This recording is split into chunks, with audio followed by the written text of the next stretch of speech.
Hello, everyone, and welcome to the Healing with Excellence podcast. This is Kimberly Miller, your holistic health expert, and I have a very, very special guest on today, Miss Lindy Romez. She is an expert sound healer, and I really want to take time to pick her brain and share what sound healing is to kind of get rid of any misnomers and confusion, to offer some clarity and then share my personal experience on how much it's added value to my life, my family's life, my clients, my colleagues. But Lindy, welcome. Thank you. Thank you for having me, Kim. Yeah, I'm so grateful to spend time with you here. This is a first for us, so it's exciting. Yeah, But Lindy, can you give a little bit about your military background, your career, how you, and maybe how you got involved in sound in the first place as a musician? And then we'll go a little bit into what transpired in your physical life and how you found sound for healing. sure. Thank you. Yeah, well, I was a musician in the Army. So I Mhm. served 3 years attached to the 82nd Airborne Division. So part of that attachment is you must be airborne qualified. So Mhm. I jumped out of 25 perfectly good airplanes against my mother's wishes. And Yeah.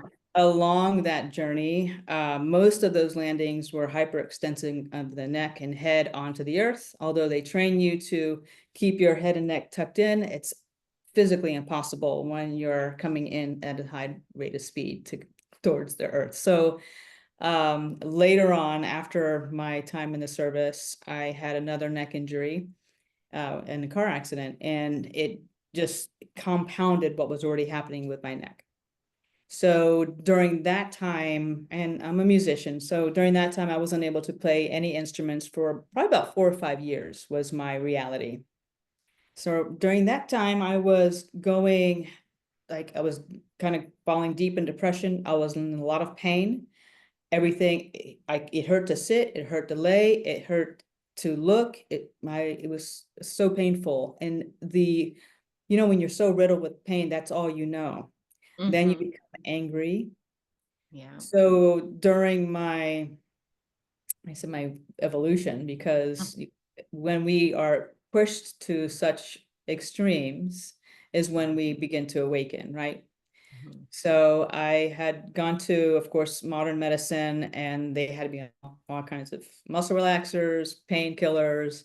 It felt like I was 2 steps forward, 3 steps back, 1 step forward, 5 steps back for about 4 or 5 years. Wow. So they changed, but doctors, I changed doctors because I wasn't getting anywhere there. Mhm. And that doctor gave me some nerve induction testing, the one where they checked your cervical spine for, yeah.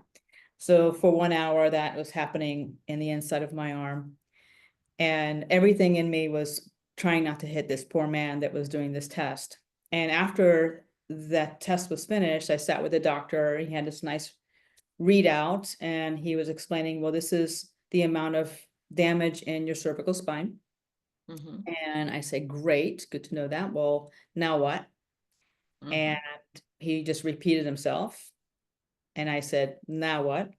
So we went back and forth for like 3 times. And then I got up, I left that doctor's office, and I said, that's it. I'm going into my own journey. I'm going to see what I can do for me, because obviously this isn't working. Right. So I went down a huge tunnel of reading everything that I can get my hand on Eastern medicine, Western medicine, vibrational medicine, chanting, meditation. And I found this practice of chanting. So Mhm. during that time, I thought I didn't know who I was. Music was gone. When you have these things in your life that kind of link you to who you are, Mhm. you're synonymous with what you do, right? Right. When that was done, I was sat with that understanding of who am I for Mhm. 4 years. So Wow.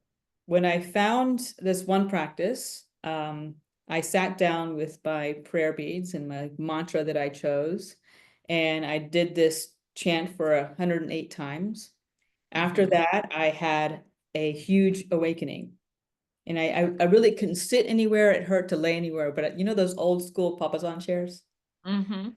So I had one of those, and I sat in that, and I was able to get through my 108 times of my chant. And then after that, I got up, got ready for work, and then driving into work, I heard birds singing different songs. The light around me from the sun was glistening in different ways.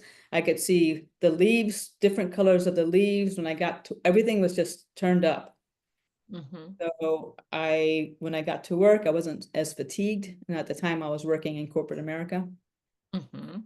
So I was able to sit at my desk for longer and be okay. Mhm. So I thought there's something that happened with that practice. So I kept doing it. Mhm. So then I started to continue to do more, and then I started practicing yoga, but it took a while to even do that. And Mhm. eventually I was called to do a yoga certification so I can strengthen my body and find out what I needed to Mhm. take care of this physicality, because I knew that how I felt was not, this is not a long-term plan for anybody's health. Right. Yeah. So I took my first yoga certification in 2011. Mhm. And after that, I was called to do a sound healing course.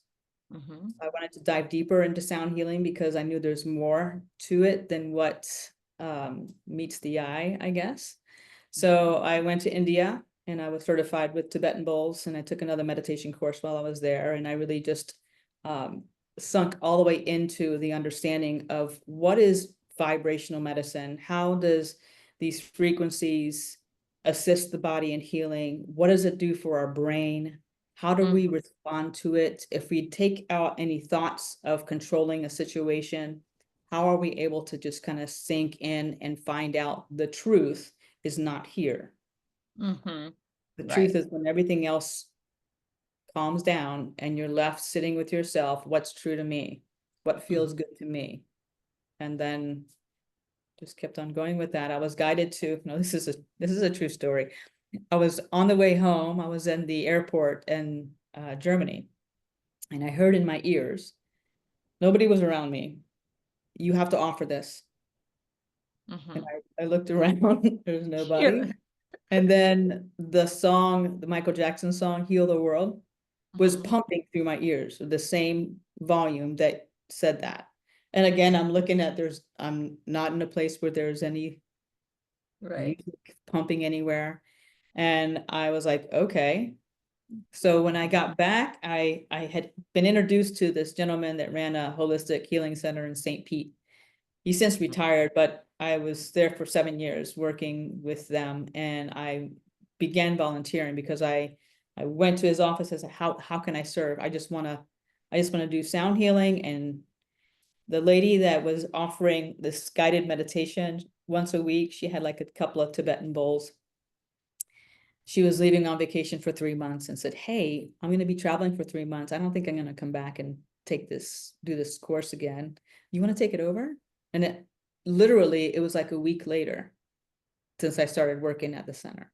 And I'm like, yes. So that's how the Mhm. sound bath started. And that was in 2017. And I didn't know what a sound bath was. I was like Googling it and how is sound healing in groups. So it was called sound bathing. Mhm. So I started doing that in St. Pete, and then the 3 to 5 people that would come once a week turned into 10 people, then 15 people, then 30 people in this little room. I don't know how we all squeezed in there, Yeah. but you remember the rooms. Mhm. For sure. So Yeah. yeah. So since then it's, turned into a sound healing course because a lot of people, this practice is getting so widely used that people want to offer it, but I find that a lot of people are not certified. They Mhm. want to offer it, but it's important that you get certified in this. So I created my own sound healing course to help others really understand how to use the instruments, sacred instruments, and how to share them in Mhm. the highest vibrational way. Because I started going to sound baths myself, and I was understanding like, how come I'm not able to get into a space that the people that were experiencing my sound baths were getting into? I wanted that experience. And Mhm. when I started asking for my guidance to get answers, it was like the practitioner wasn't confident in what they were doing. They Mhm. don't know how to play the bowls. They don't know that there's sacred geometry when you play them. And in Mm-hmm. music, there's first, thirds, fifths, right? So, Yeah. and so I came up with protocols to make it super easy to be able to administer sound healing. So the practitioner is not worrying about, am I doing this right? Mm-hmm. With the proper intention, you're always right. When you're doing your work, you're doing things right as you're called and how as you are guided and how you feel. So it's been a great journey. Did I answer all your questions? You did amazing. Yeah, yeah. And there is so much to unpack about what you just said. So I'm so grateful for everything you shared. I took a couple of notes so I could see if I could don't forget to highlight these things because they all speak to me in different ways. And the first thing I want to acknowledge, because you had basically what I refer to as a spiritual download and a spiritual message, like that this little voice gets laid onto your heart. Some people might see like a sign or a visual, or they might see something in a meditation or prayer, or might hear it. I tell a story often about when I was going to quit and go back to corporate America just because I was getting tired of trying to like go against the grain and go against, the mainstream narrative. And I'm like, you know what? I'm just going to save my family, go back to corporate America, make my 80 to 100,000 a year and clock in and clock out. That night I went outside and I looked up and like the North Star is always there. Maybe it was the star, David, I can't remember, but I look up and this really bright stars there. And it was laid on my heart that stars do not dim their light due to lack of recognition of others. And then I had read like Revelations and parts of Genesis. And I've always considered myself a spiritual person, but I'm not a religious person. But it was laid on my heart to read the book of Matthew in the Bible. I'm like, okay, well, that came from somewhere because I didn't even know much about it. Like, I just wanted to see what was going to happen in the end times. So I read Revelation. So anyway, I went and read the book of Matthew, and the information there was how you basically survive not being understood by the rest of the world. And it basically saved my life on a physical level and kept me doing what I'm doing. But if you're obedient to those spiritual messages and those spiritual downloads, those weird little voices you get, like, do I need a antipsychotic drug, or is this a real message? If you're obedient to them without fear and without thinking you're crazy, like everything unfolds beautifully. I share sometimes that book, it's called Power versus Force from David Hawkins, where he explains that you don't have to force anything if you follow your gut and you're obedient. Like you just said, I want to serve, and all of a sudden you get handed a whole business that was what you're being prepared for the previous, decade, 2 decades, even from your injuries, right? And so Yeah. I really try to give people all the time, like the longer you ignore those spiritual messages, the longer the suffering, because it's almost like you pay a spiritual price for not being obedient, Mhm. even if it seems like it's not connected to your healing at all. And so I'm so grateful that you followed that message and that you went along with it. And, sometimes we kick and scream and try to avoid it for a little while. And then other times we're like instantly obedient, we make it happen. Right. So I'm glad. Now, before I unpack some of the other stuff you said, about what time would you say, like, did that journey lead you to someone that helped you heal, or did you just start getting more use of your arms back? What happened that you were able to start playing instruments again? I was doing more yoga. Like Okay, so I more strength. couldn't do, yeah, I couldn't do any really major physical postures right in the beginning because 4 to 5 years later, my muscles were by that time. I mean, I was so weak that, yeah. Okay. So I started with meditation so I can get the health of my mental state back because I Mm-hmm. was so angry and so in pain. And at the time, I took in the care of my 99-year-old grandmother. Wow. Okay. Yeah. So my reality was like, I have to care for her, but yet I can barely care for me. And it was really just push to shove and how can we do this? And what do I need to do to take care of this one? So it started with meditation, using sound, but and this is interesting. So I play, my main instrument is the trumpet. So I was Okay. classically trained. I started playing trumpet when I was 11 years old. I served in the service as a trumpet player. And so my main instrument is trumpet, probably one of the most powerful instruments in the world, right? So Mm, when I had this awakening with using sound for healing, what I thought was the most powerful instrument in the world was not as near powerful as the human voice, as sitting in stillness with even humming.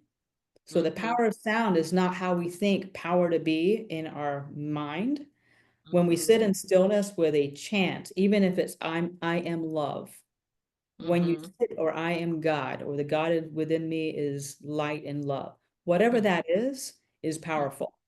You Mhm. repeat that over and over again, things start to shift in your whole being.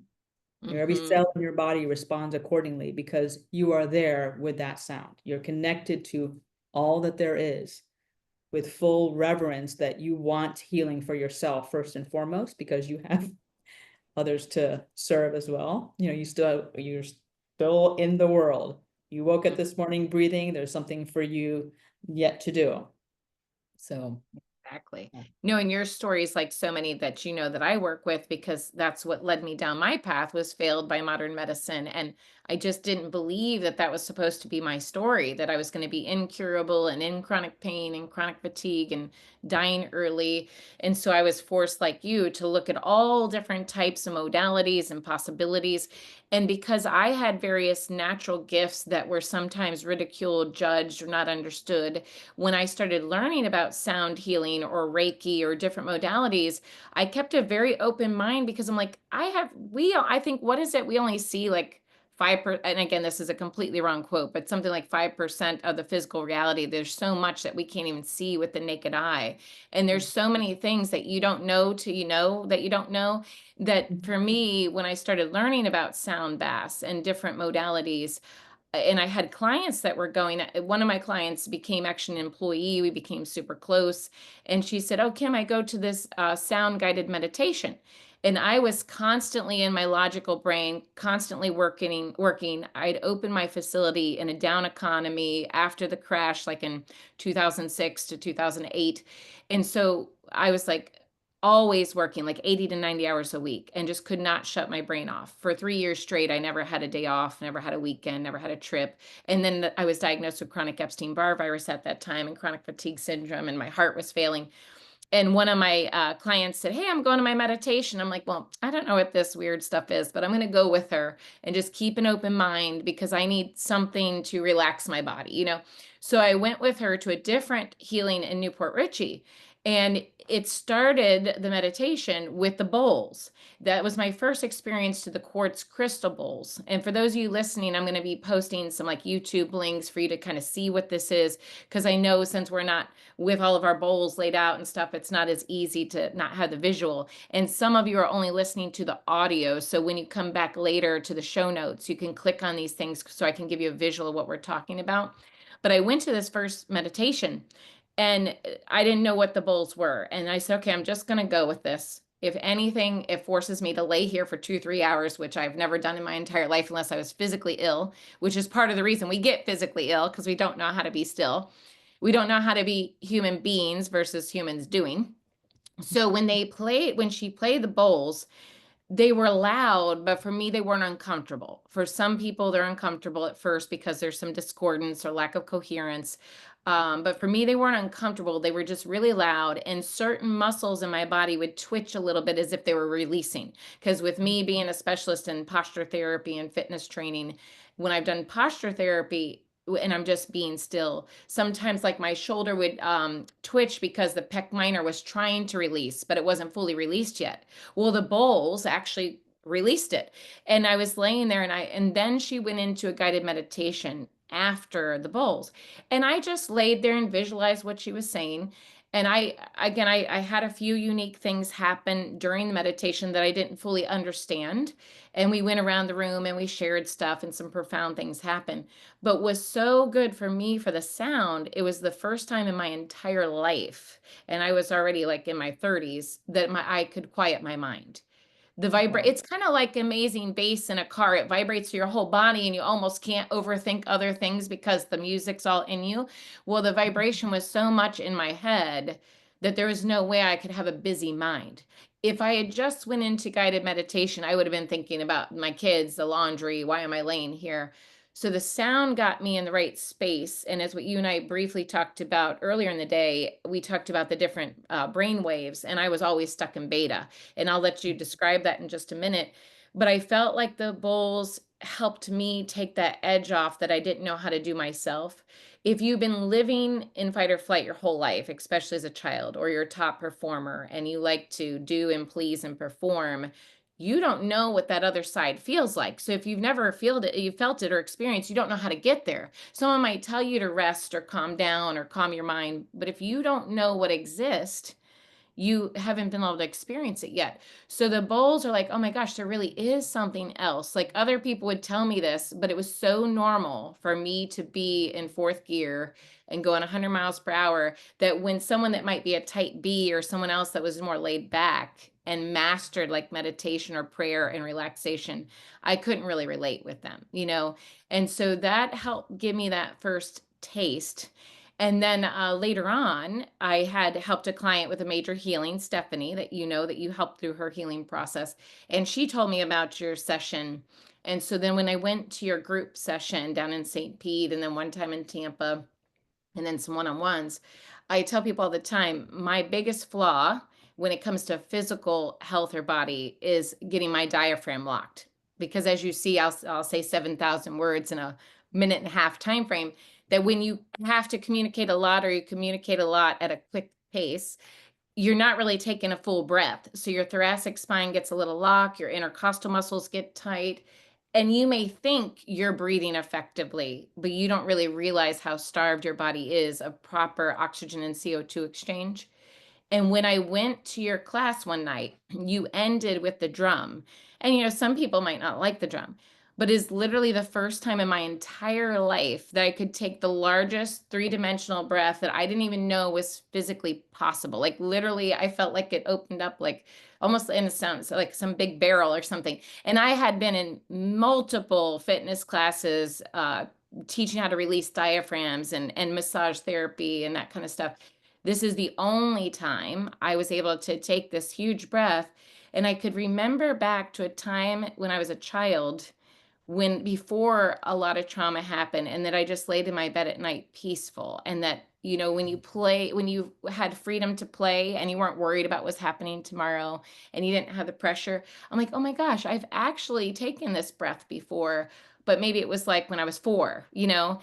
And so once I was able to see that you could quiet your mind, you could downshift, and that I could actually breathe differently, even if I didn't practice it all the time or as much as I would like to, I knew I could access it and I knew it was capable. I got a glimpse of what that felt like when you saw everything brighter. And so then I knew that there was much more out there that I could utilize for healing and that I could tap into that anytime I chose to make the time to tap into it. And that at least I could live most of my life 50% better than what I typically was in the fourth gear at 100 miles per hour. But can you explain that? How, like, a lot of us are sitting in, like, we have those four main brain waves, and a lot of us are in beta wave, and explain how that works? Yeah, sure.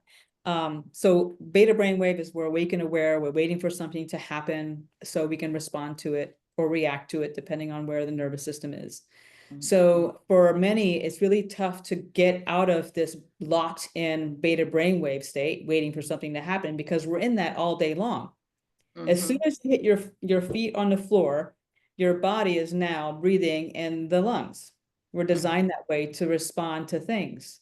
When you Mm-hmm. lay down, your body shifts from breathing in the lungs to belly breathe, diaphragmatic breathing. That's why when people look at a baby and they'll see he's so Yeah. peaceful, right? You can see, you can feel the peace emanating from this child because they're diaphragmatic breathing. If Mm-hmm. we are locked in beta brainwave state, it's hard for us to shift as adults because this is what we've been practicing our whole life.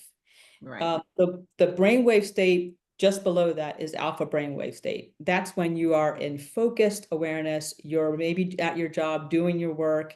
You're getting things done. Everything is just falling into order and really quickly. I'm like, man, after a while, you think, I don't know, it's been a long time since I've been able to do that. That's Mm-hmm. an alpha brainwave state. So Okay. it doesn't happen often. So Right. even that awake and aware state of being uber focused and getting things really done efficiently is still fleeting. So the Mm-hmm. lower part of alpha brainwave state starts to go into a little bit of a meditative state. That's why we can sit, look at a leaf outside, still be awake and aware, but the brain starts to shift in the alpha brainwave state because that's where we are focused wise. Just below that is theta brainwave state. So that's a deep meditative state. You're calm, relaxed. The body has sunk into more of a diaphragmatic breath. All the muscles in the body begin to let go. And then below that is delta brainwave frequency, where you are in deep rest, which is really necessary for anyone who's healing from anything.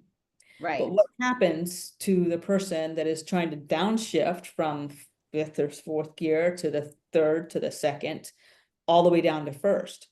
It's almost physically impossible because we're rehearsing the beta brainwave state. Yes. So I've seen people where working in the holistic center that why aren't they getting better? What is it about their system that is causing them to still stay stuck where they are? And when I've asked them, what is it that you do as a mindfulness practice? I don't have one. I can't sit still long enough. How do you sleep? I don't. So it's you can see the kind of the circle around of the reason why the reality is where it is at the moment, because unbeknownst to them and not knowing how to correct it or to shift it for themselves, they're stuck in these higher brainwave states. So No, that was an excellent explanation. I think we're gonna have to do 3 podcasts, because there's so much you just said there too that because with the amount of clients I work with, everything we're discussing impacts all of their lives. And like when you said, I have someone I'm working with right now that I'm trying to teach how to snap out of that mindset, and we don't have someone locally right now that she can do a really good sound healing with. So I have her doing like a aroma touch raindrop kind of therapy, and Reiki and a massage to kind of help calm the nervous system. But I'd like to get her to experience sound. But she's the same. She's like, I don't know how to sit. I don't know how to do this. And her physical body is kind of in sympathetic overdrive, fight or flight. And that's one of the biggest things I could share with people is some people will shy away from learning what meditation really means, or sound, or Reiki, or massage, because they're uncomfortable based on their past knowledge, past education, and they don't realize that's the very thing that could save them. Like sometimes they're actually more comfortable to go get 3 medications that they think might fix them, and that's actually more demonic, in my opinion, than using things that have been naturally created by God in the earth. And so for me, I ask people, please, I understand it's difficult when you don't understand something to have an open mind, but this is way less evasive than a surgery or chemotherapy or a pharmaceutical drug. I mean, I've seen pharmaceutical drugs completely wipe out someone's mind and like take away their soul. I mean, really, I mean, John was part of the 82nd Airborne, and basically it took away his soul and his ability to think clearly. And so even though medicine has been indoctrinated in us to be like the safest path and the most trusted, like by academia, it's really not the fastest for healing and doesn't address the root cause or help get people truly out of fight or flight without stopping other processes. Now, sometimes when I speak out about medicine, people think I'm anti-medicine. No, I'm about smart medicine. You use the right drug at the right time, maybe for a period of time. And that's what I loved about what you said, that in this moment, in this period of time, they're stuck in this and don't know how to get out of it. That's the other thing I explain to people. I can see them on the other side. I know who they can become and what they're going to evolve into, because you and I went through similar evolutions where I might have been in a depressed state or low self-worth. And then I had these major awakenings that made me value every cell in my body, that made me value my spirit, and made a completely different outlook on life. Even when there's chaos, I can completely feel like I'm in bliss within the chaos, but that's really hard for other people to feel if they've never felt that yet. And anybody that's went through a major healing process really purges like their old self or evolves into their absolute best self. But if they're not willing to do something differently than they did before, it's really hard to get that, because whatever got you sick keeps you sick, and whatever gets you well keeps you well. So if we stayed in that angry state and we stayed in that fight or flight or that fear and only took one path, even though the path isn't working, we wouldn't be able to experience the blessings that each of us have felt. right, Yeah, 100%. it's so huge. Now, a couple things that you said. that's the reason I wanted to do this call with you, is because I've tried to refer people to sound healing in the past. And, when my girls and I went to sound healing, especially when we go to your course, we love it.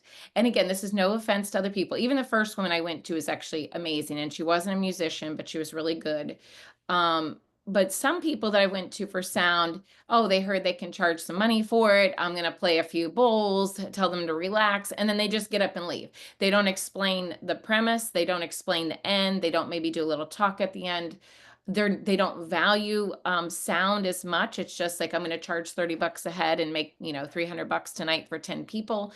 And you can feel it. What I liken it to is if I was choreographing a dance routine and I really didn't know how to choreograph it. I just threw moves in and I didn't understand the beat of the music, and I just put it together to charge as a dance teacher, which is exactly what my dance classes would look like. Then it would not feel good. It wouldn't look beautiful. It wouldn't flow.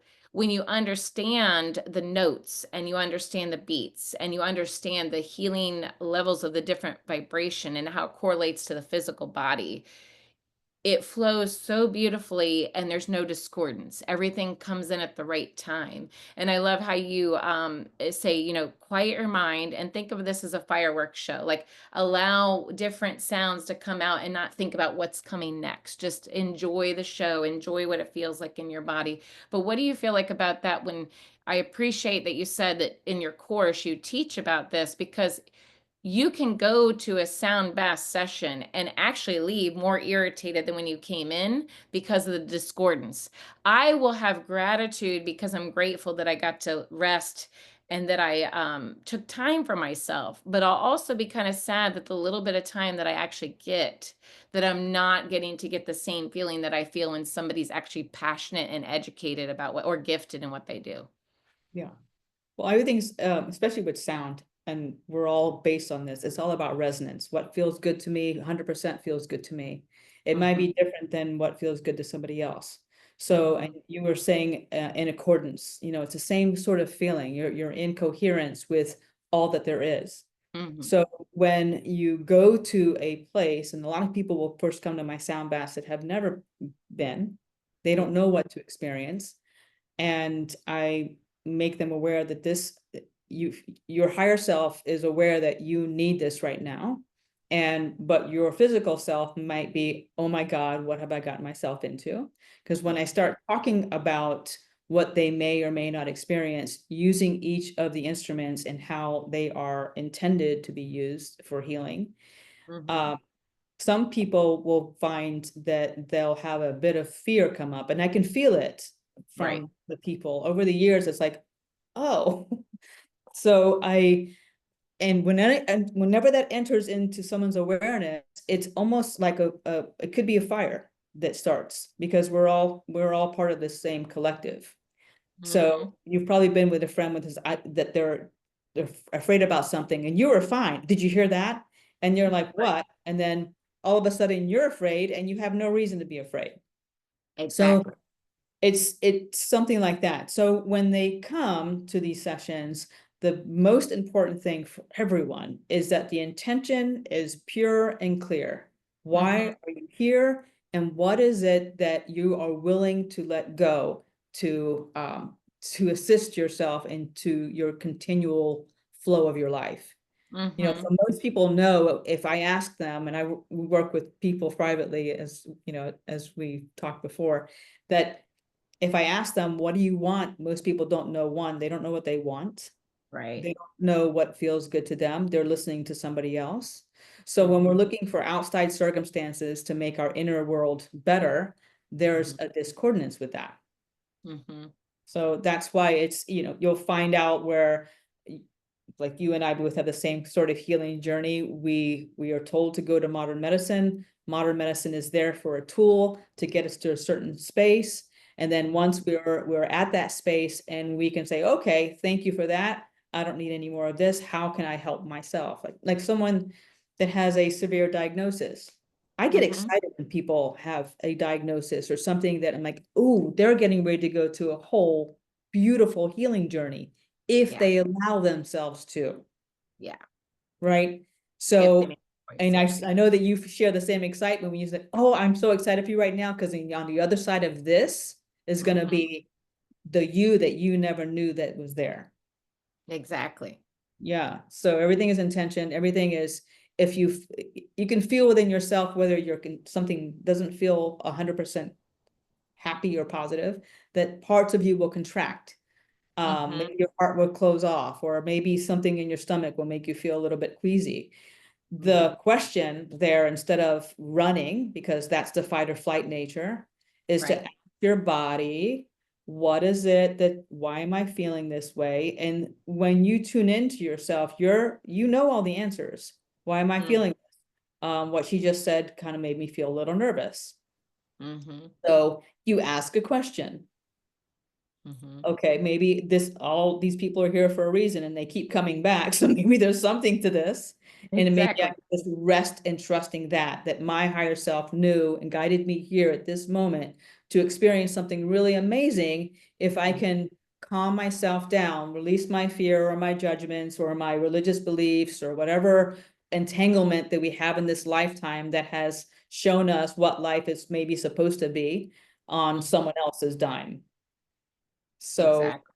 right? So when we experience these hardcore things and we're faced with who am I, Mhm. where you're not able to really move your body and you're in tons of pain, you're angry, you're upset, depressed, and all the lot, there's the journey. How, Mm. and then you start asking your question, what does this one need right now? And then Mm. your mind will, so, or your higher self will say, why don't you take a nice long shower or soak in a Epsom salt bath? Maybe Mhm. today you'll eat nothing but fruits and vegetables and just be kind and gentle to yourself. But when Exactly. people ask the questions to themselves, oh my God, why do I feel this way? And then the energy of that pushes away what potentially is trying to knock on their door. I just want you to open a door. Exactly, 100%. And yeah, Myra, one of the nurse practitioners on our team that specializes in belief change, she'll say everybody gets presented with a choice point moment. Like, I'm going to either choose to be a victor and overcome this, or I'm going to continue the same path I've been doing that's been failing me and stay as a victim and decline and continue to degenerate. So I do find that almost everybody gets a choice point, but some people, for some reason, they can't see that there's something else on the other side. And there's some deep talks I've had about that in the past that I can share, and how I've helped people overcome them, but we'll save that for another podcast. But as you see, if they do choose that thing that's a little bit scary, a little bit misunderstood or awkward to them, and they push through, what's on the other side is absolutely amazing. And like what you were saying, what I try to tell people, okay, just go with an open mind. And if anything, okay, it forced you to lay there for an hour or two that you never do. And it's much better than being in the EMG study at the neurologist's office. And chances are you'll get a better result. Anybody is that's the, and again, I mean this, no offense to any neurologists listening, but that's actually the worst mistake I ever made in my professional career. Is I helped someone find the absolute best neurologist in Tampa at the university for Lou Gehrig's disease. And all that happened was that person was tortured until they died. And it was just constant testing, no answers, no solutions. The blessing is that person's life helped me save another person's life 30 years younger. That person that needed to exit to the other realm must have been done in this physical realm. But the second gentleman that came was 30 years younger, had 3 children, didn't want to leave this world, had the same physician, the same neurologist. So when I could show what happened to this person and how I tried to communicate passionately about what was happening, and they saw the decline, and this person chose to trust me on all this unique stuff, that person is still alive, and we're going to do a podcast soon. It's 11 years later. He never died. He reversed everything. So everything happened as it should in this physical realm. But the EMG study was much worse than learning how to lay through a sound bath and see if it's okay. And I also considered it to be much more demonic because, again, they do the study, but they don't tell you how to fix it. So, yeah, you already told me, I already know something's wrong with me. You told me that my nerves are dead or not communicating, but now how do I reconnect them? It's like an electrician coming to your house and telling you there's no electricity and they leave. Like, no shit, Sherlock. I already knew there was no electricity. So, how do I consider you to be an expert if you don't know how to fix what you're testing? And again, I mean that with all due respect. expect, because I know modern medicine is teaching us just enough to manage symptoms, but not to address the root cause or to heal, because that doesn't make a great financial return for the powers that be, the pharmaceutical and food industry and all that. Again, another podcast, but I have to Yes, plant that sure. seed. But no, it's just a really big deal. And I think when you took the time to do the chants and the prayer beads, just from people that understand vagal nerve tone and how the vagus nerve impacts the body, when we hum or we chant, or we even gargle, it massages and opens up the vagus nerve so it can do its job. And the vagus nerve is called the wandering nerve. It impacts multiple organs. And in your gut, if the vagus nerve is not working correctly, it impacts your intrinsic factor. So even if you're eating all these healthy foods and taking vitamins, you cannot absorb those nutrients correctly, especially like vitamin B12. And it can impact a whole host of disease processes just because of the sympathetic, the fight or flight, the beta waves, and the lack of vagal tone and treatment. So when you went through that commitment of going through those chants, not only was there a spiritual connection, there was a physical connection to the nervous system that started bringing you out of fight or flight, that improved the function of your vagus nerve, and then helped you see things more clearly so that you can make more wise decisions for yourself and not like a fear-based or angry-based decision. And when you saw everything brighter, it's almost impossible to stay angry when you actually see what's on the other side, right? Absolutely. Yeah, Absolutely. it's a big deal. And I- what I yeah. try, so a couple of things, it's for helping people that are more conventionally trained. Like if I show somebody a visceral somatic relationship chart and or a chiropractic chart where it says this nerve impacts this organ and you'll feel it in this muscle, that's the same. So I have found that certain emotions are connected to certain organs and connected to certain muscles. So for example, I just had someone come in this weekend as a test client, a volunteer patient for our neuromuscular course. And this was a brilliant, amazing professional that the right shoulder was locking up, the right neck. Well, the way she described the pain, I could tell she was getting a little bit of liver stress. It wasn't just a muscle problem, maybe some emotional stress. And she had Mhm. done a lot of physical approaches like massage and cupping and frequency medicine as far as something called amino neurofrequency, and it wasn't working. And I said to her, "When's the last time you had blood work?"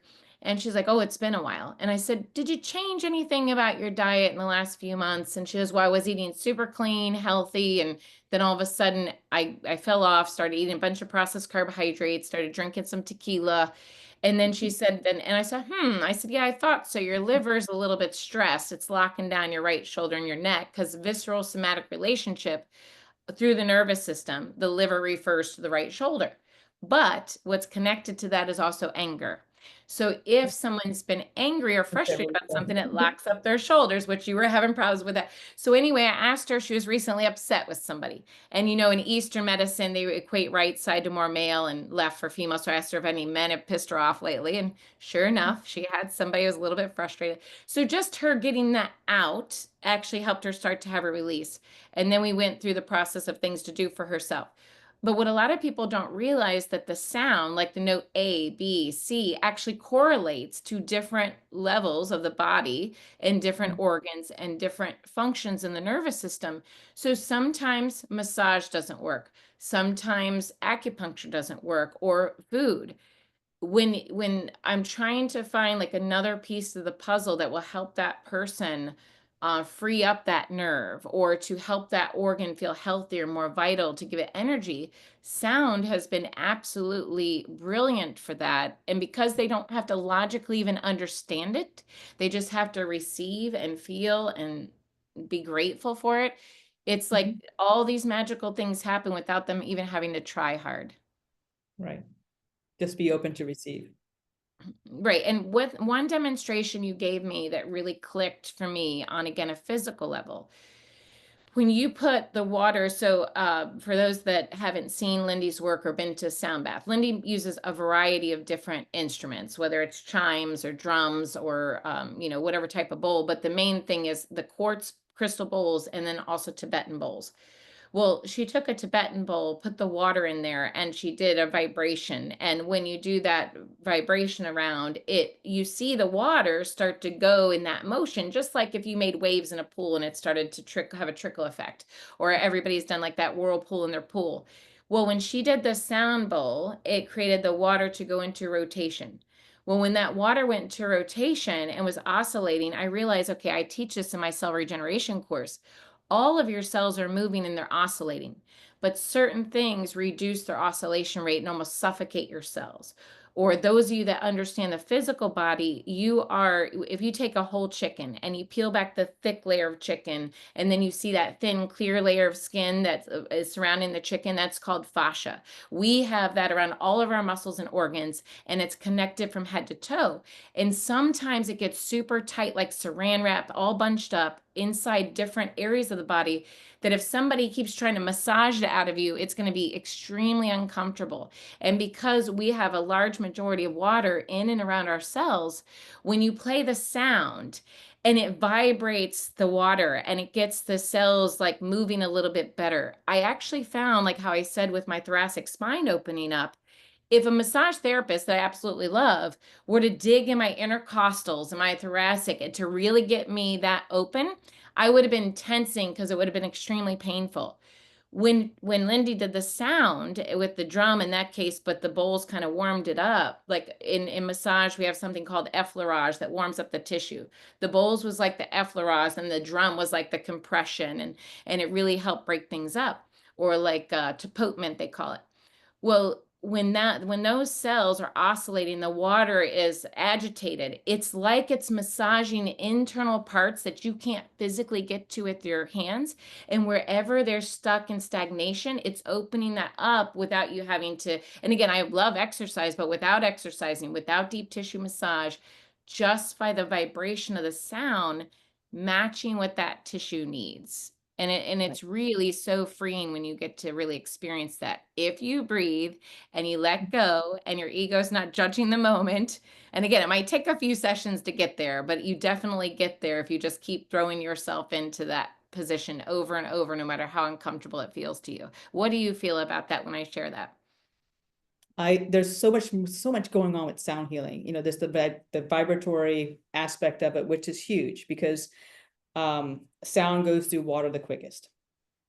So the vibration of the bowls are extremely healing in that way, that it's moving the tissue within the body, the cell tissues, the frequencies that they generate, whether we can hear them or not hear them. So if we're speaking in terms of Tibetan bowls, Tibetan Mm-hmm. bowls have their own resonant tone, the main note that bowl is. Then it has a layer of frequencies that are above the main note and layer of frequencies below the main note. So Mm-hmm. when you hit the bowl, you might hear I just hear one bowl. Sometimes I'll hear some spikes here and there, but there's a lot going on in these frequencies that are above and below the main note. So here Mm-hmm. you have frequency that are in an entrainable kind of way in the body for healing. So here you have these pure tones. You hit the bowl, it activates the movement of the bowl. The overtones and undertones are spiking off. Mm-hmm. And by those frequencies, it helps to bring or entrain the body into wholeness. It's not Mm-hmm. something we have to think about doing. We just, like you said, just be willing, grateful, open to receive it, and know that it's doing something really amazing. Because the moment someone negates, oh, this is not going to work, you're Mm-hmm. absolutely right. Yeah, Something exactly. shifts because how many times have you experienced that in a session with somebody that is just really, their belief system is like, I've tried everything else. What makes me think this is going to work? So when you Exactly. have a recipient that is wide open, I'm grateful. I'm just going to be, and I know you feel this, if you go to a practitioner Mm-hmm. and you're constantly doing for other people, to be able to get yourself in a receptive mode, I have to chant, I'm open to receive, I'm open to receive. I'm so grateful in this moment. Thank you for guiding this person directly to me right now. I'm so grateful and thankful. I'm open to receive, open to receive, open to receive, until I feel my physicality start to let go. Mm-hmm. So Exactly. it allows everything to, again, do its job, if you want to call it that, to help the body come into resonance. The crystal bowls, because of the the sine wave, most crystal balls, or the nature of a crystal ball, is to have one frequency, one major frequency of a tone. Every organ in our body, every cell of our body has resonant frequencies. When those frequencies line up with the frequency that these bowls are emitting, it brings it into alignment. We don't even have to we don't have to try to do anything. It just zoom through the sheer principle of entrainment, aligning it with the pure crystal essence, with your pure intention for healing and being open to receive it and grateful. It just happens by itself. Okay. It's so beautiful to see. It is so beautiful to see. I mean, I need you up here for a few one-on-ones soon. Yeah.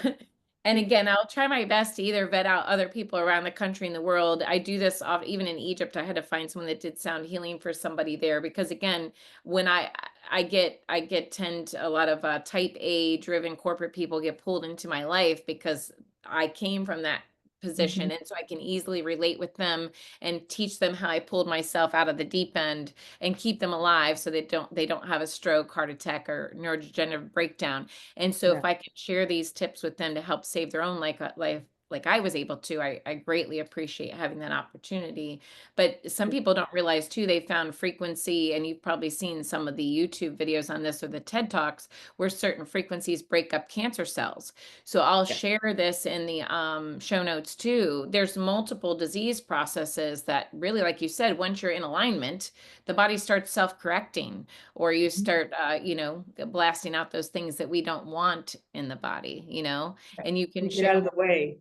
Mhm. You get out of the way of their Yeah. body going into states of homeostasis, because the body's always seeking to feel better and to heal. But if Mhm. the mind is taking it somewhere else, and I'm going to die with this, this is how my life is going to end. This is it. Then you're just talking yourself out of what the body is seeking. So it's interesting to try to get the people well, for them to be aware of their understanding that their mind and their thoughts are so powerful, because that also is sound healing. It's This so amazing. That's one of the biggest things I tell people in my cell regeneration class, and I'm teaching the practitioner course right now, is that I really didn't realize we're thinking about 60,000 thoughts per day. And if the majority of those thoughts are ineffective, we're either causing inflammatory proteins in the body, inflammatory hormones, excess cortisol, adrenaline, contraction of the tissue versus expansion. And so sometimes I might have to send someone to sound healing or another modality to calm their body enough to even think about being able to get in that mindset of gratitude and appreciation, because what you said is so true. Whether you think you can or you can't, you're right. If they believe they can't heal, that's what's going to happen. And the other thing, if there's an expectation, it stalls the healing process. Like, okay, I want this done in 3 months, or I want this done in or today I want to leave feeling amazing. And it just doesn't work that way. If you're open to allowing it to flow and evolve as it should, and you take the action with your free will, and you keep doing it over and over and over, everything unfolds as it perfectly should without that excess stress and pressure and cortisol. And really, we're being taught that we just have to walk our walk. And a lot of people would say that faith is dead without action. So we have to have faith, we have to have gratitude. And like you said, I love what you said, that I'm grateful to open and receive. There's a reason this person's being brought into my life. Because some of us delay our healing by getting in our own way. Like, again, constantly throwing a temper tantrum with the process and having demands. And what's so crazy, think of the years most of us completely ignored our body, serving everything else, doing whatever we want, and didn't even know most people don't know where their small intestine is, their liver, their lymph node, and they're going on, and don't realize that their 11 organ systems and their spirit is like starving to death over here, what we're doing, the ways of the world and what the world needs. And then all of a sudden we get sick and we want it fixed in 2 weeks. No, no, no, no. The body and the spirit says, no, you're going to listen to me. I've been pushed back. And I tell people all the time, we're in our relationship with our body and our spirit the same way as a relationship at work or an intimate relationship. Think about anytime you ignore a partner, a spouse, a loved one for a period of time, they get a little bit pissed off. And they don't just get happy because you say, oh, I rubbed your back a minute, get happy. They might need a little bit more consistency to really trust that you're going to show up. And that's what our bodies and our spirit are asking for. When we really get knocked down hard, it wasn't just from a few weeks of making bad choices. It's been for maybe a few decades. And when we get knocked down, the body's like, no, no, no, you're really going to show me some consistency. You're going to show me some true love, and you're going to hear what I have to say. And if we just want to numb those symptoms and we just want to cut it out, we might get a perception of being fixed or healed, but it always comes back with a much more catastrophic response. And then we get the opportunity to listen again and decide a choice again. But Right, no, I appreciate what you share, because exactly what you said. If you don't believe it can work for you, then that's exactly what's going to happen, you know? right. So I'm grateful to be exposed to ways to have an open mind. Now, before I go into the last thing I wanted to talk about, was it something else that triggered for you that you wanted to share? Yes, it did. When we're challenged with things, it's interesting. We're gonna just go off the edge of woo-woo Go right right now. ahead. Yes. So, so I firmly believe that we are all infinite beings that decided to take a life at this time, in this moment, in this very moment. This infinite being that is aware and knows everything took a life in this body. In order to take a life in this body, being infinite, we had to kind of go to this funnel and kind of Mhm, forget some things along the way, and also kind of dim things down a little bit. mhm, I feel that when we experience things, whether it's a relationship thing or a conversation, that it gives us an opportunity. How can I approach this person differently, or the relationship with this person versus in accordance with the relationship with myself and this person? How do I honor both? So I feel mhm, that everything that we experience helps to kind of, in a way, unlock codes that mhm, our bodies and our spiritual bodies can assimilate a little bit better. When we are able to receive them, then mhm. we can. Right. So there's free will, there's choices, we get to make them every day, and we can watch someone or a loved one go through their own deciding whether they're going to do or not do, and we can just love them along their journey. We extend them the love and patience that we have for them. We hope they get it for their own experience, because we can make it as hard as it is, or we can surrender to what it is and just allow what is happening to be experienced fully without having judgments and being um, taking the victim mindset. So most people will think, why is this happening to me? Mhm. I was in a restaurant, and this woman was, I swear, it felt like she was sitting right on top of me. And her only thing that I heard her say was, that happened to me. It happened to me. It happened to you. That happened to me too. I kept on hearing that two, two, two, two, two. And I got a Uh-huh. download from that. When someone shifts from Uh-huh. what has happened to them to Mhm. the resonance of what happened for them, that's when something majorly changes. Yes. When you change from being the victim to Mhm. being the recipient of something really amazing for the betterment of not only you, but the whole universe, all Mhm. being, because most people Right. think it's all about them. I Right. know when you approach a session, I'm sure you have the same idea that this is going to serve not only me, but the whole structure, all beings. We Yes. do this in accordance to the universal laws. We can't go Mhm. against them, because when we do, we'll get a little slap, or we'll get a Mm. little, you shouldn't say that. How do I fix that? So when you Yes. start to kind of bowl with this little guards on the ends, and they'll keep the Yeah. ball in the lane, when you kind of start to hone in on your own awareness that this is where I need to be, right here. The moment I Yes. teeter from one side or the other, I'm going to understand that hot and cold game. Exactly. Now, I want to ask you something before I go much further, because sometimes I try to keep my podcast to 45 minutes or less for the average listening public that has a short drive to work. But in this situation, I know we both see one-on-one. I teach tonight. Do you have 15 more minutes of your time? too. Yes. I I did wasn't all my sure what things to expect. earlier. I should have asked it earlier, but I'm like, we're just going to be an hour less. She's going to be okay. But I'm like, no, we're going to go for 24 hours now, guys. No, I'm just kidding. So Okay. this podcast, for those that can hang out, we're going to be 15 more minutes. And those of you that can't hang out, pause it, come back later. But there's multiple things here that could help many people completely alter their lives that we need to talk about. And what Lindy just said about getting certain codes or downloads and the ability to see different things, that's something that I said, well, we will talk about in another podcast, and I have communicated in some.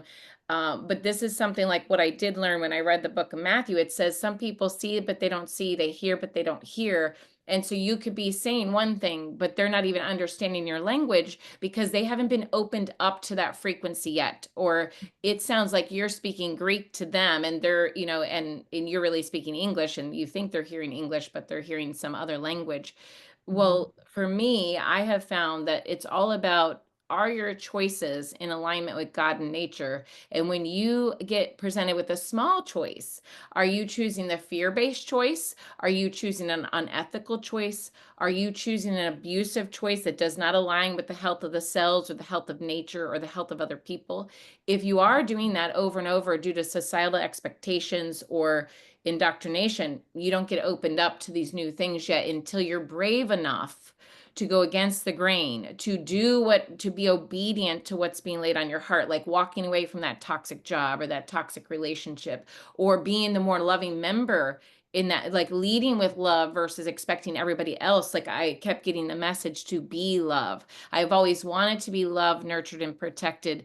But sometimes because of that fear, anger, I wasn't always being loving, nurturing, and protective to myself or to others. So how am I supposed to expect other people to give that to me if I'm not even giving it to myself and I'm with myself 24/7? So I was given the task that I needed to honor myself mentally, spiritually, emotionally, on how I communicated to myself, how I fed myself, how I rested.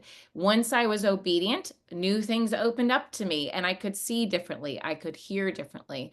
New blessings just walked into my life, like how you were presented with the whole sound bath business immediately after making those good choices. So I agree with you. And one thing I want to encourage people listening, when Lindy was giving what she has experienced about infinite beings, based on your religious beliefs, everybody has a different belief system on what happens after we pass away, what happens when we come here.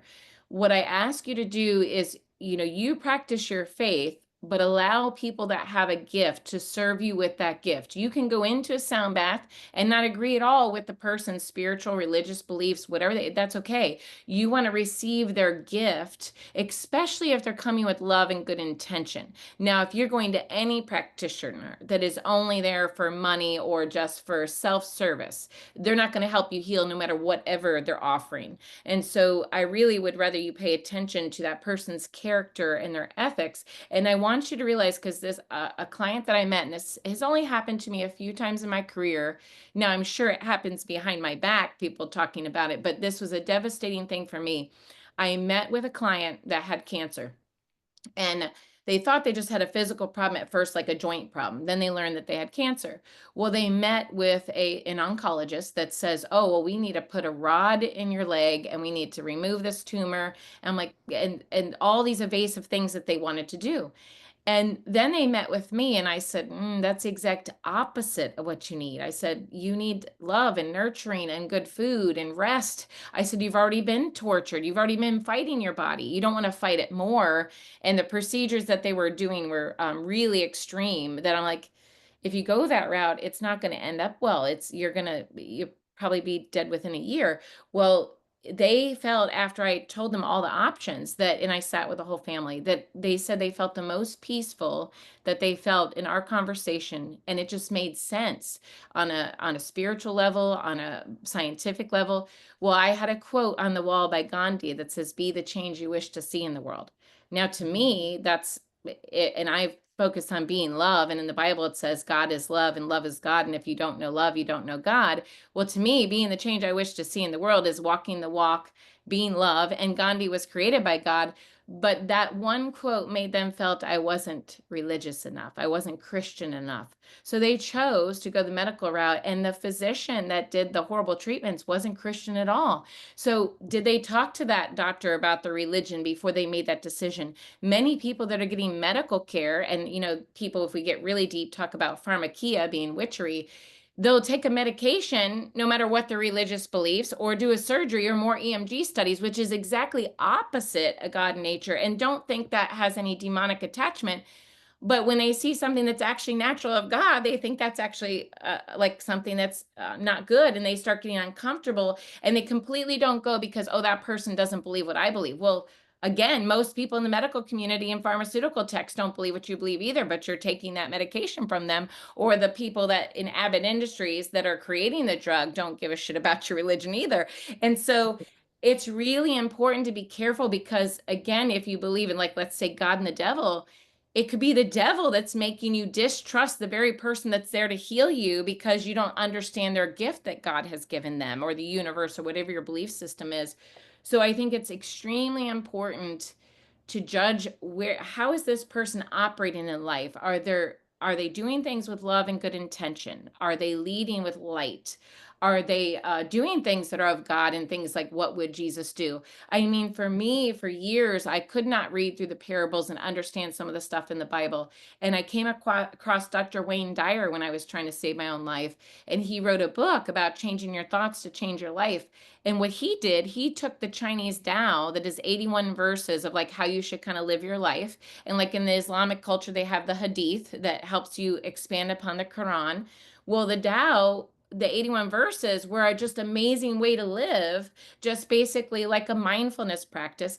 And in the verses, he would show how like this Tao recommendation aligned with a biblical thing. Well, when I read the Tao, my ability to decipher and absorb the things in the Bible completely changed. Like I could see and I could see, I could hear and I could hear.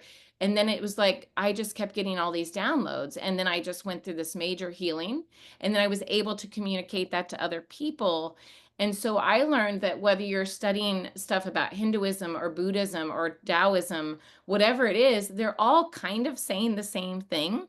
So you can still have your belief system and be saved by Jesus Christ and be baptized and go to heaven. But it doesn't mean that these other people that God's created do not have gifts that you need to help you heal in this physical realm. And many people believe just prayer is going to save them, but God has given them the ability to use free will to take action. Again, faith is dead without action. And when you find something like sound or massage or meditation or acupuncture that helps the physical cells, because you have a spiritual body and you have a physical body, the prayer and the meditation can help the spiritual body and support the physical body, but the cells still need specific treatment in this physical realm to be well and to regenerate effectively. And one thing I just want to say on that before I have you give your last input is when I teach on cell regeneration, I did an in-depth study into Dr. Hans Selye's work. And Dr. Hans Selye was like the physician that studied the theory of stress and excessive stress creating dis-ease in the body, the loss of homeostasis, staying in fight or flight. When you get to a certain stress threshold, and it's not perceived stress, it's cellular stress. So when your cells are tired of constantly working, tired of Wi-Fi, tired of no sunshine, tired of just caffeine and no food and no massage and no downtime, you go into an exhaustive stage, a degenerative phase where your cells cannot regenerate effectively. They start mutating and dying faster than they can renew. And you sometimes need to learn how to get out of that cycle. And like you said, if you don't know how to tap into like your delta or theta brain waves, you may not be able to get into that regenerative state. And for me, I did not know how to do that until I learned how to, like, until I experienced sound. Some of it was Reiki and definitely massage. And then lastly, when I learned more intense meditation with Dr. Joe Dispenza, those four things completely alter my life, and the ability to have a different thought process, leading with gratitude amongst the chaos. every struggle I've ever had has become my greatest success. Every test has become my testimony. But I've allowed those things that tortured me or abused me or caused trauma to become my greatest gift to serve others. And as I shared that, again, it just gave me more healing and gave the world more healing. Now, that was a lot that I just shared, but is there anything specific that you're like, Kim, yes, I need to expand upon that? Or was it like, Yes. Yeah, you said a couple things. You said one thing, you did the quote with Mahatma Gandhi, be the peace you want to see in the world. mhm, And in the terms of sound healing and resonance, when you are doing your own work, you're doing your own prayer, you're doing your own meditation, you're being thoughtful and considerate to yourself, you're nourishing your body, you're getting sunlight, you're being out in nature. I mean, just being walking on the earth without shoes, you're receiving frequencies from the earth into the physical body, which is a lot to do with grounding. Most people feel like they're so off kilter because they're not grounded to even the planet that they are a part of and it's mhm, a part of them. So when I'm in a coherence with myself and I go to a room, say you go into a space and someone in this space is really just upset or cranky about something, but you mhm, go in, you're bouncing in there, you're happy, one or two things will happen. Either you will entrain to them and you will become, oh, what's happening here? And then your entrainment will lower down to theirs, mhm, or they will entrain to you're happy. So mhm, since in resonance, they say that the strongest resonance or mhm, frequency of resonance will not win, but have the strongest effect. mhm, So joy and happiness is on the higher levels of the frequency chart, right? The joy being like the highest. You want to stay in this frequency of joy and happiness and appreciation, because when something happens, and it will, you're only going to fall a little bit. You're not going to fall all the way down. If you're exactly. holding the frequencies of guilt and shame, which is a lower part of this frequency charts, when Mhm. something happens, where are these people falling to? It is Yeah, dis right? So they'll go to alcohol and drugs and all, there's nothing, there's nowhere to go to except for further down. So right. when you are able to keep your level of frequency to I'm going to say higher, because the universe is not, there's no high or low or hierarchy in the universe. It's just, right? Mm, It's everything. But when you feel like your resonance, I feel great today. I feel high on life today, right? So we can understand it. When that person comes in the room and is not very happy, maybe something happened to them, or they experience something, a loss of somebody, and then they experience you, that you constantly practice this resonance of being grateful and happy. And no matter what happens to you, you're still going to find this level of resonance within you. They mhm, will then train to you.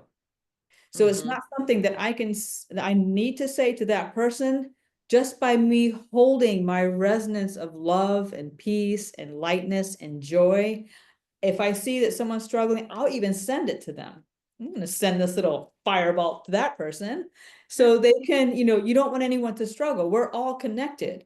So I mm, feel when one struggles, we all struggle. When one yeah, is upset, we're all connected in this way. When one mm, suffers, we all suffer on some level. yeah, So if we can get everyone to really start to understand that we can be aware of things. And when we mm, start creating awareness of how do I want to feel today, and how do I want to feel the rest of my life? What do I need to do to now for my body, my nourishment, my mental, mind, physical, body, spiritual? What can I do to keep this level of resonance with a level of coherence that is ecstatic, mhm. I blissful? just had that discussion today because something that, and I'm sure we experienced this, every time you feel like you're resonating at that high level and nobody can knock you out, you get tested. You get tested hard, and you'll conquer one test and you'll be like, okay, I got this done. And all of a sudden you're tested through another angle. So what I want to share with people, as you get really good at staying authentic and in love and joy and faith, don't think you're not going to be tested. But what's Oh. amazing, like you said, you'll drop down a little bit, but because now you've felt what this feels like, you don't want to stay in that space. So you come back up to that space. But no, you're 100% correct, and I appreciate that you share that. And one thing that I wanted to share, finally with this, is that A lot of people will go to a mental health counselor, psychiatry, do the academic and conventional way of maybe addressing mental health or grief. Well, I have found, especially with teenagers and young people, really taking a more holistic approach and trying other angles for grief and depression and low self-worth can help them. So I believe in having like a dream team, like finding the best licensed mental health counselor. Find if we need psychiatry, great, but I find if you do all this other stuff, you hardly ever need psychiatry, even though I appreciate some of the great psychiatrists in my life. But as a whole, if you have your mental health counselor, you have your best massage therapist, you have your sound healer and your Reiki practitioner, and you provide that. I feel like my girls need a dream team, and sometimes they can't always talk to me or don't want to talk to me about certain stuff. Or when you're younger, I didn't even know how to articulate what I was dealing with, what I was feeling. But had I went to a sound session, it would have grounded me and brought me into alignment right away without me even knowing why it happened. But versus me working so hard to fight like suicidal ideation or depression or low self-worth, Mhm. having, and again, I learned some of it was also related to, nutrition and that, but having this dream team of other practitioners that can pour into your family's body and help keep us above water when the world can get heavy or we have a loss of a loved one or a tragedy, it really keeps you from drowning when you have people of other gifts pouring into you and sharing their gift with you and holding space for you, sending you that good thought. Yes, absolutely. I think we are all meant to be in this tribe together, so we can pull from each other. But it's also important. What yoga and meditation has taught me is it's important for us to have our own practice Mhm. of meditation, of just gratitude. I have several meditations that I offer on my nonprofit website that helps people to entrain their brain, because a lot of them have a frequency, the binaural beats embedded Yes. in them. So Mhm. for those who are struggling with getting deep rest or sleep, there's several sleepscapes in there. It's on Mhm. YouTube, both on Insight Timer as well. So you can listen to these guided meditations. There's some of them that will allow you to go into the states of um, love and kindness, just to walk you through what that feels like to you in your own space and time. So Mhm. if I feel that if we don't have these inner practices for ourselves, we cannot give all of our um, lots to everybody else, right? We can't give all our, I don't like to use that word power, we don't give all our will to somebody else because we still have it. Grateful to have a team of people that we can say, this is you're on my speed dial. I know who to call when someone says, hey, I need someone that knows the muscular system and the whole, how the body is. There's Yeah. Kim, so these modalities and these, we get to choose from each other. It's amazing. But it's also important for us to take responsibility for Yes. what we can do every day for ourselves. And to me, if I don't do my morning practice where I get up and I do a meditation for myself, I still connect with my prayer beads and do Mhm. my own practice with that, the whole day I'll feel like something's missing. I really need to sit down with myself, connect to source energy, and Mhm. ask to guide me in my day today. And I know I'm going to have a great day. If you're not setting yourself up for just one day like that, then you're waiting for something to come in. When it does, you'll be ready for it. So it's really important for us to connect first, source energy. It's like we have a TV on the wall. If it's not connected to the circuit, you're not Right. getting any action. And we're Exactly. the same way. We're energetic beings. We must connect with some sort of guiding light, and ask your guides, your angels, protectors, the masters before you, the teachers before you, your own ancestors. I mean, Mhm. we have all these people to pull from, not only within Yeah. ourselves, but with Right. who has already passed and walked the walk. We're all here. We don't have a room that's empty ever. But Right. for work with people that have really maybe depression tendencies or anxiety floating around in their awareness, when you guide them back into themselves, it's like you have everything within you. They don't Mhm. believe it right then, but once they start to practice something is little but big as pranayama or conscious breathing, where they're breathing in their belly, they're activating their parasympathetic nervous system by Mm. expanding and contracting the diaphragmatic wall, right? they are able to then find some coherence within them, find some relaxation. No one can do that for anybody. When in No. my privates, when I test BPMs, that's breaths per minute in my Mhm. practice. When I test that, people that breathe in any from 18 upwards, breaths per minute, inhale and outhale in 1 minute, 18 or higher, that's a lot. And that's a lot of stress in the body. You're breathing very shallowly. Yeah.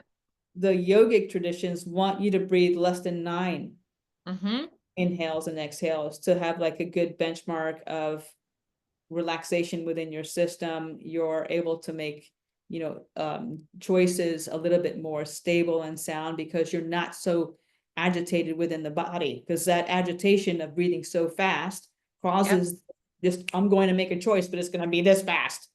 Versus, Yes. let me just sit here, take a few minutes to breathe, connect, slow down my breath. Your decision will probably be a lot different than what you would have had you just flown off the handle. You're So so right. Yeah, we teach that now. Like we try to aim 6 to 10 respirations per minute. We'll do an exercise right before bed.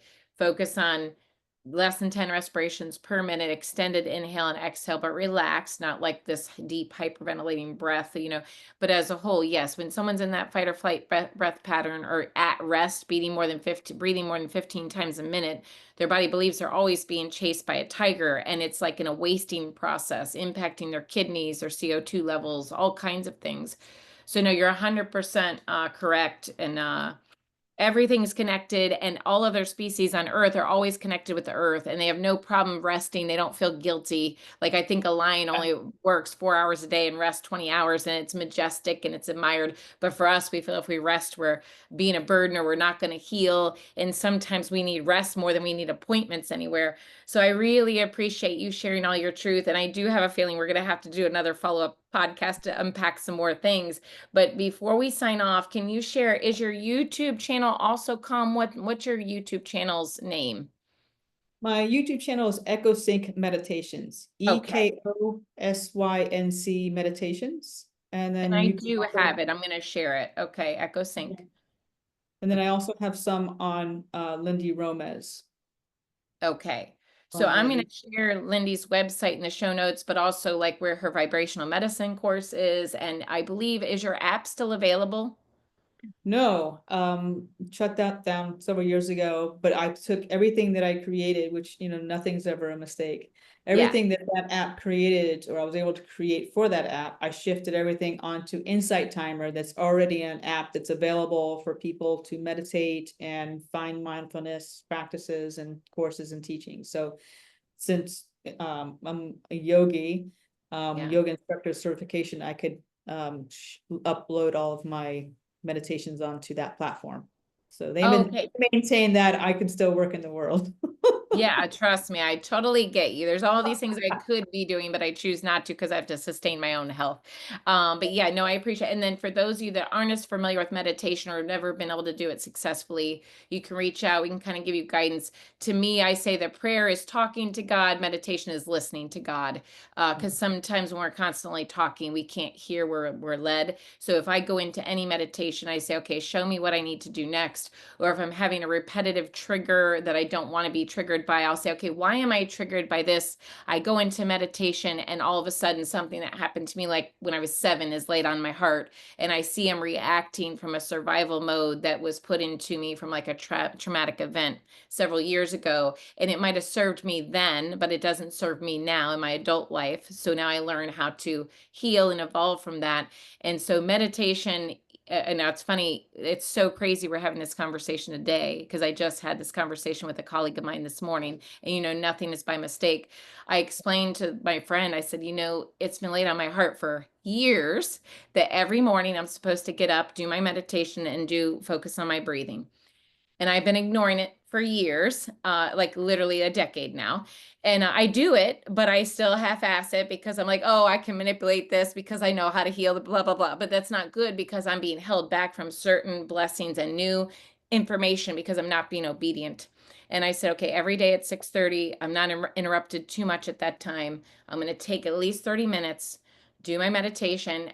asked to be shown what I'm supposed to be working on, where I'm supposed to be serving, and then focus on my breathing so that I don't have a locked diaphragm, wasting my muscle tissue, hurting my kidneys.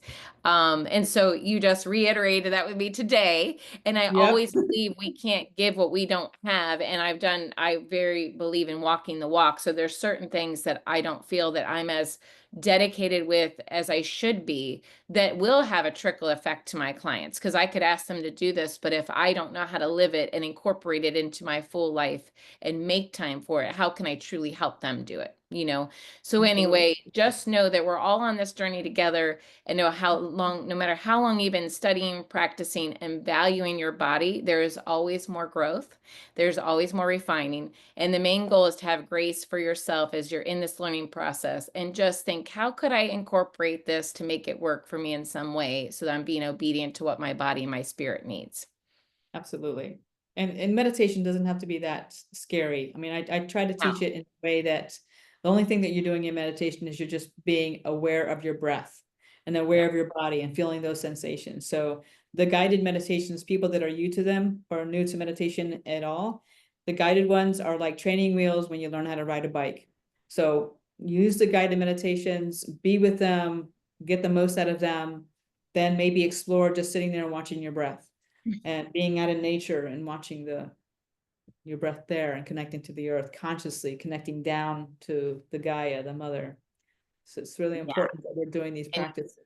Yeah, and you'll always get what you need. And when you connect with the earth, it is literally just like your cell phone being at a 10% charge. You plug it in, it gets up to 100%. The earth was even scientifically designed, like even if you want to go into like quantum physics and physical science, the earth offers free electrons. Your cells are made up of atoms that are protons, electrons, and neutrons. Electrons are stripped from us from various stressors in the body. When you put your feet on the earth, you get free electrons from the earth, just like you get energy for your cell phone. Many of us are running on 10%, and it's saying low battery, low battery. And the simplest thing you can do to raise your frequency, even if you don't think you can put yourself in mental check, is to go put your feet on the earth. So I really am so glad that you mentioned that in this call too. Yeah, it's all amazing. So thank you, Lindy, for your time today. I can't wait to share more. You guys pay attention to the show notes. I'll teach you how to find Lindy. And if you want to learn this for yourself too, you can always sign up for one of her courses. I can tell you it has been a pivotal point in maintaining my vitality, my children's hope and vitality, my clients, my colleagues that I've taken to Lindy's sessions and to other sound healing sessions. It's definitely just an awesome, like many people do supplements. It's like having a B12 supplement. It's something that you might need when you just don't know how to get yourself back in alignment or don't know how to eat well. And it's, again, much more enjoyable than an EMG study or scraping or having a surgery that you may be able to avoid by doing this self-care. Thank you guys so much for joining us. Thank you, Lindy, for being here. And keep Thank you your for having ears out for the next Healing with Excellence podcast. me. Thank you.